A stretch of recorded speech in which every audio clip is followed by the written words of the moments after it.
sa ka-persons deprived of liberty con PDL sa Cagayan de Oro City Jail Male Dormitory ang migradwar sa katatagan, kalusugan at damayan ng komunidad o KKDK program sa BJMP. Misaadsab sila nga mulikay na sa ginadiling droga.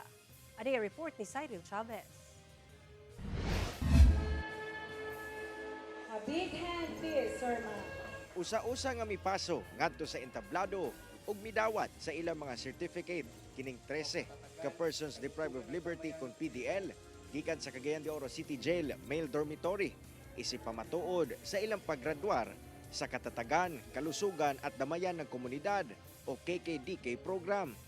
Programa kini sa BJMP ngadto sa mga PDL nga nalambigit o dunay kasong may kalabutan sa illegal nga droga.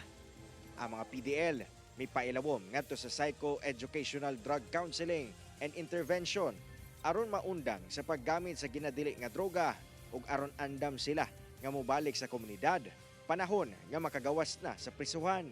Ito is one way of enriching themselves, no? Pagiging productive while they are incarcerated. Pansamantala rin naman to. It's a clear manifestation na they like to better their lives. Ilabihan ang kalipay sa mga PDL nga nakagraduar. Desidido na kuno sila nga magbag-o ug mulikay na sa illegal nga kahimuan.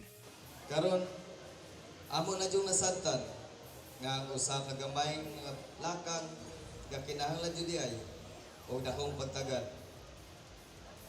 kay basin sa pag-abot sa panahon mao kini among pagmasulat. Thanks to our loving and merciful God, He never left me. Sa kabila ng lahat, hindi ako pinabayaan ng Diyos. Sa halip, binigyan niya ako ng pag-asa at bagong pagkakataon. Gipahinumduman sa mga PDL sa kamahinungdanon sa ilang natapos ug dili kini sayangan. Ang tinuod nga kabaguhan magikan sa atong yung kaugalingon.